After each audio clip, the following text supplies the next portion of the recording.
Dear students, आज का topic है budgeting and financial planning in hospital management.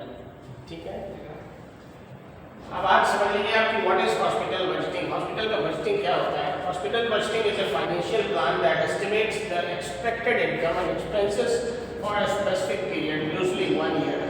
It helps hospitals allocate resources efficiently and achieve their goals.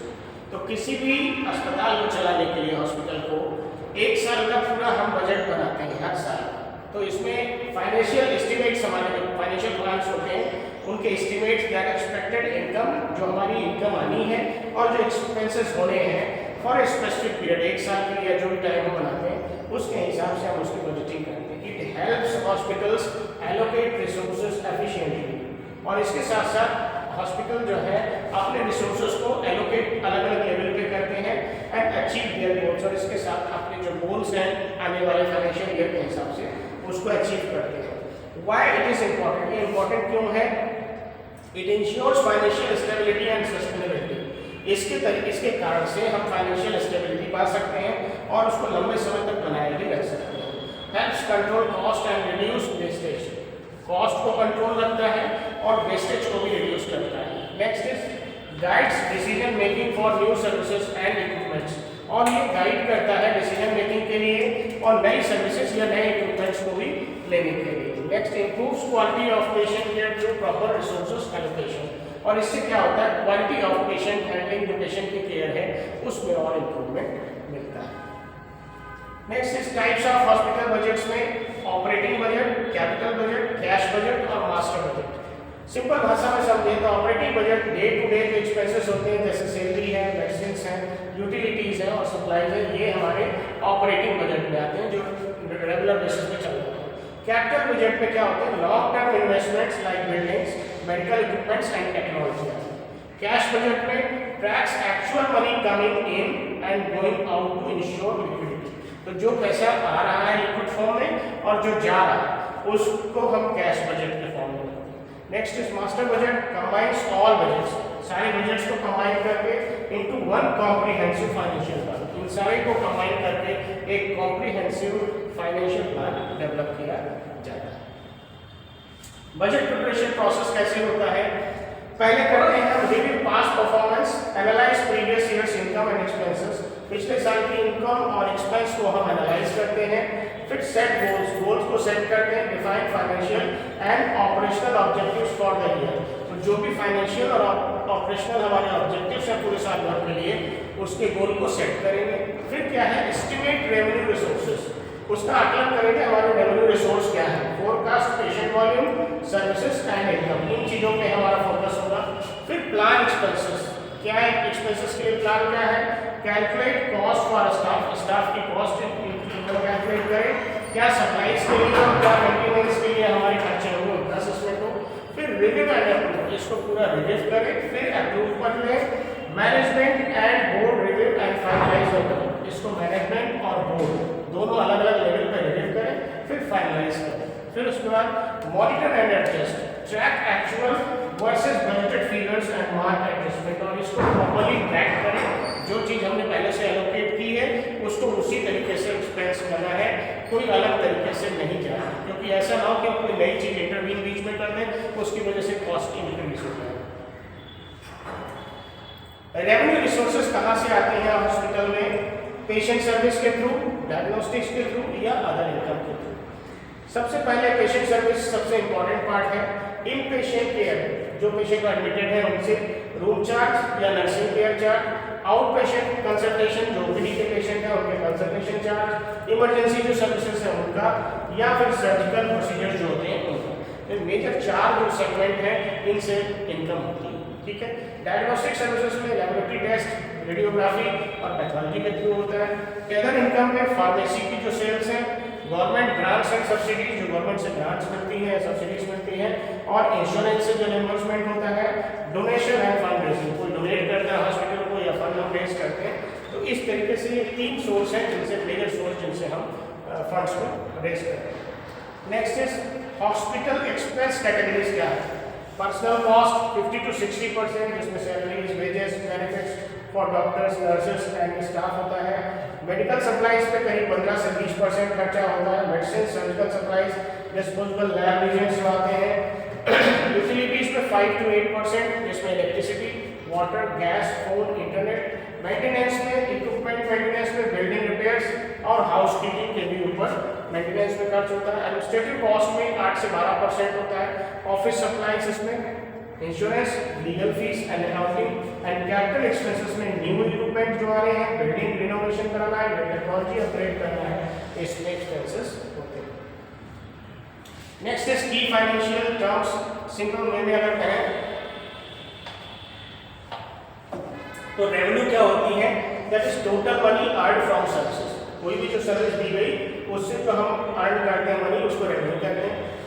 Expenses, total money spent on operation, जो operations पे money खर्च करते हैं उनको expense कहते हैं। प्रॉफिट और सरप्लस क्या होता है जान लीजिएगा, रेवेन्यू माइनस एक्सपेंसेस। जो हमने रेवेन्यू गेन की उसमें से एक्सपेंस को माइनस करना, मींस मनी लेफ्ट ओवर जो बची उसको हमने प्रॉफिट में लिया। फिर ब्रेक इवन क्या है, व्हेन रेवेन्यू इक्वल्स एक्सपेंसेस, जब रेवेन्यू इक्वल्स होती है एक्सपेंसेस के तो नो प्रॉफिट नो लॉस, इसके लिए हम बोलते हैं ब्रेक इवन।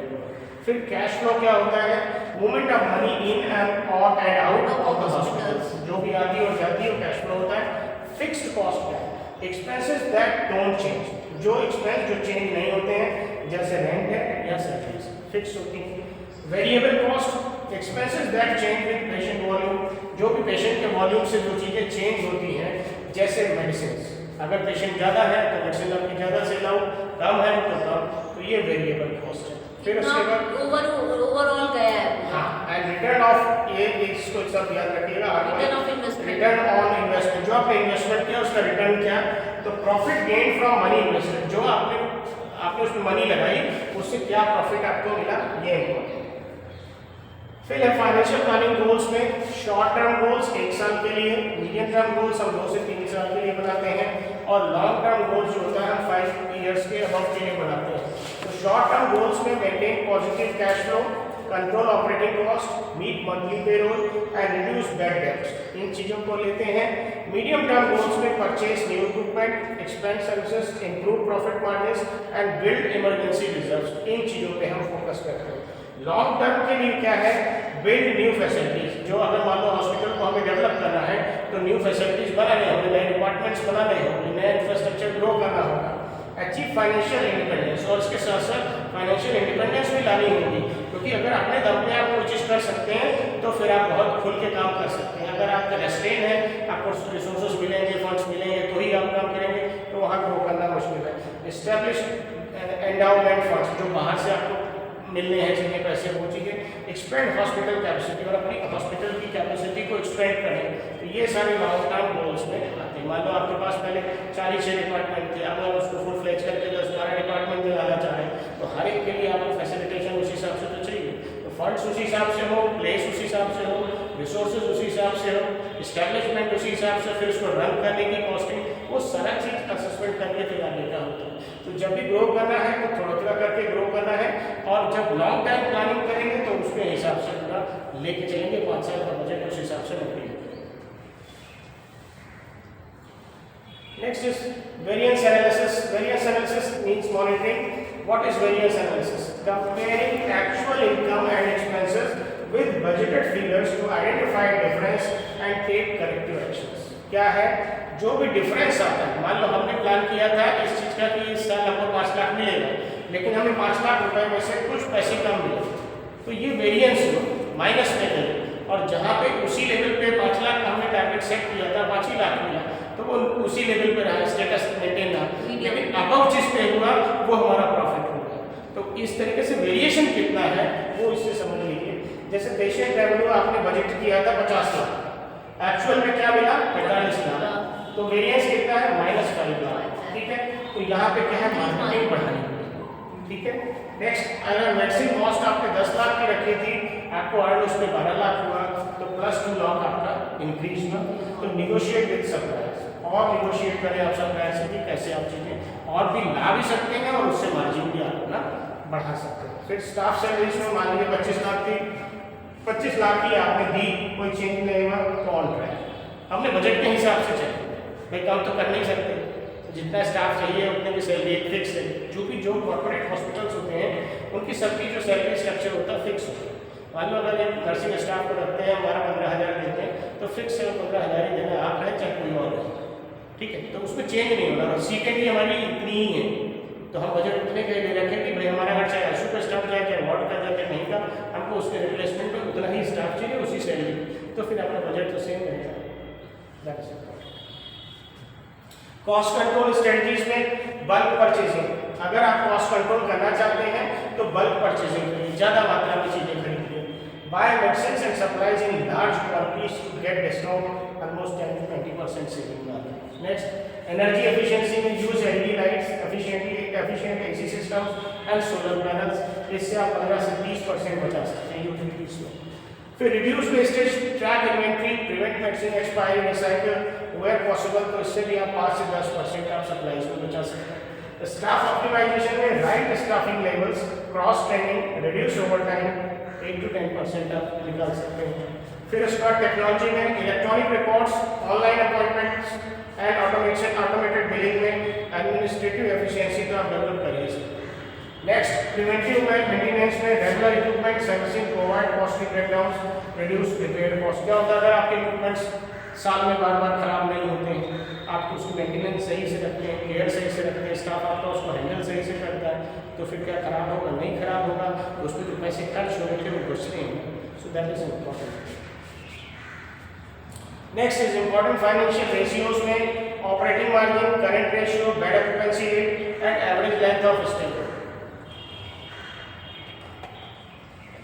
ऑपरेटिंग मार्जिन में क्या है, मीनिंग इसका समझिएगा, शोज प्रॉफिट परसेंटेज। ये ऑपरेटिंग मार्जिन का मतलब प्रॉफिट परसेंटेज लिखता है, गुड पॉजिटिव परसेंटेज गुड, अगर पॉजिटिव है तो ये गुड बन जाता है।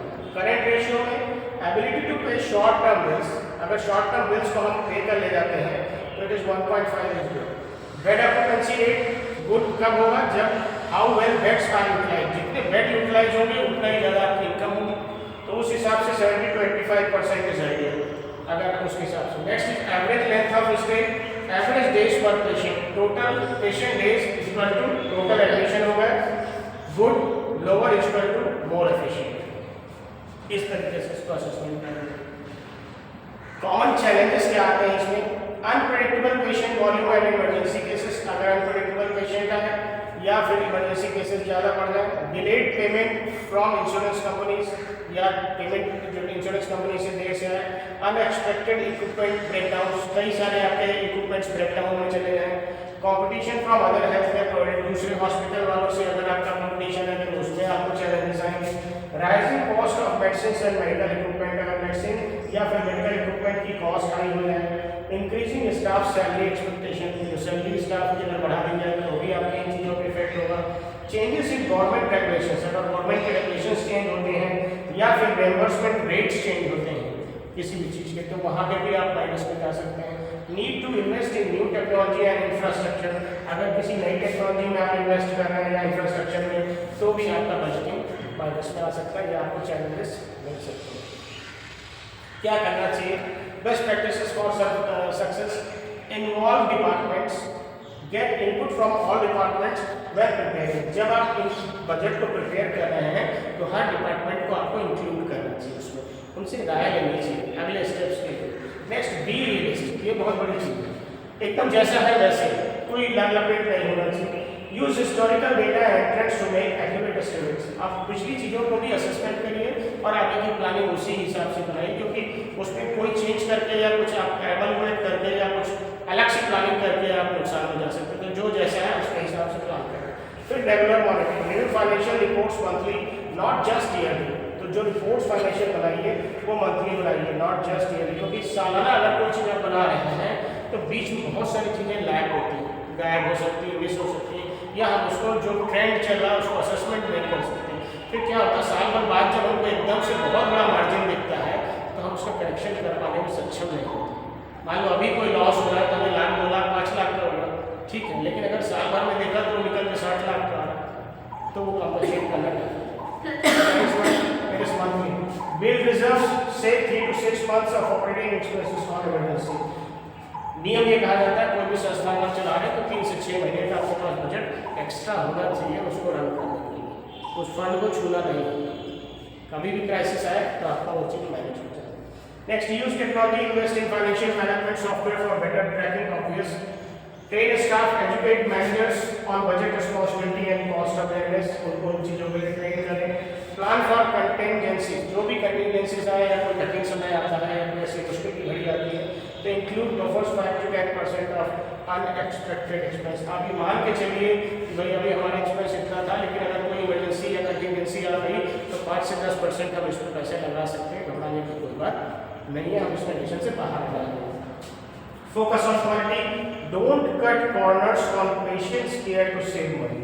पेशेंट की जो केयर है उसमें से पैसे काटने की आवश्यकता नहीं है, क्योंकि ऐसा ना हो कि आप कुछ चीज़ें माइनस करें, क्योंकि क्या होता है अगर सर्विसेज कभी मान लो उसको बहुत अच्छे से पहले से बहुत अच्छी सर्विस मिल रही थी, अब आपकी क्वालिटी में आपने पैसे बचाने के लिए कुछ गिरावट करनी शुरू करी तो क्या होता है इसका फीडबैक बहुत पुअर जाता है और कॉस्टिंग आप वही ले रहे हैं या ज़्यादा ले रहे हैं तो निगेटिव इम्पैक्ट मिलना शुरू कहेगा नहीं, कोई हो सकता कहेगी, लेकिन लॉन्ग रन में इसके साइड इफेक्ट्स बहुत पुअर है।